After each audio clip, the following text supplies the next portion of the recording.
Nah, nyemelo nak cendahnya agak hiuk nak. Này trên nó vô đi này một là lê sao ra đăng này nè. Nang plak ayu này. Rồi nè sang ada plak lê ra đăng lại nè.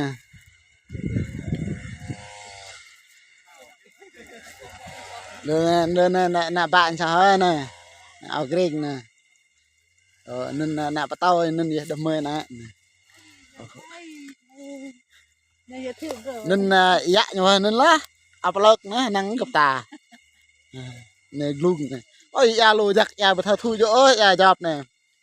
cứ được phê thoải mái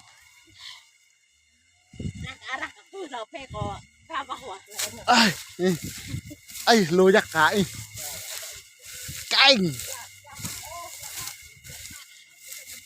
nè lọ lấy sao nè canh nó nằm ngang nè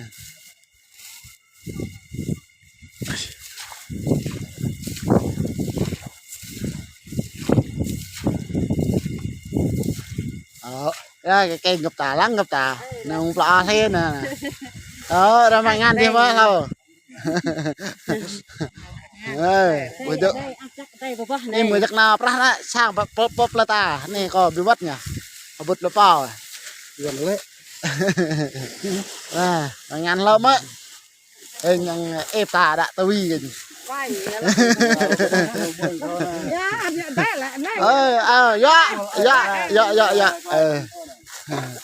này là ba như là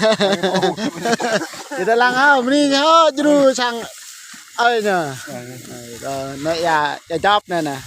bọn này thằng đắt nha hoa thơ thú ya ya luôn cái kênh họ luôn có ya nhăn ta đi nè ya bị thơ thú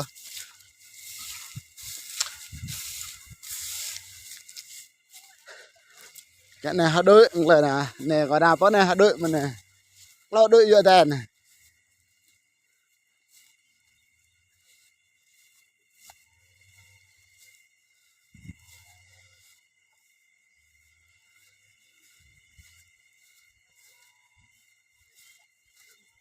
đây này này giờ chợ đã bao này gặp tà lùa dặn lùa này đây dọn ba nhà rừng dọn này chắc mà ta ha có lâu mà đâu mà thâu áo đâu mà dọn tè này dọn bây giờ dọn thun dọn tè này tè xạ chắc tè nhất rồi nè đội mười sau ấy nè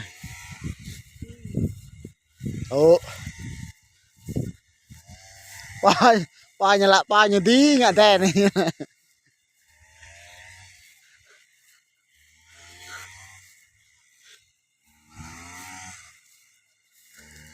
nè đợi từ tâm sau hơn nè cái năng thì là được mười sai cái này được rồi lần này giết cả chợ sao chứ tại giết chợ sao ấy cái năng lên này mình bị giết ở cả chợ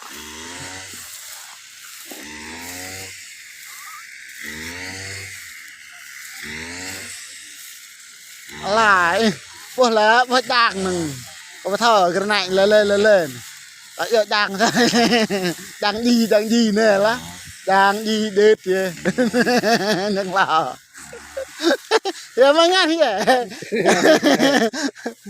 cái đó có từng cúi từng cha nại cúi rồi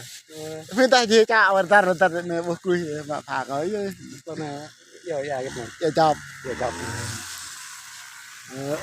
này chết cả chợ cô mê bị chết chợ gùi sao hay rồi mong là lê ra đăng ơi nè nè sang ở đây là lê như thuốc chơi hụt là ngọ ở dụ ở nhà chết chợ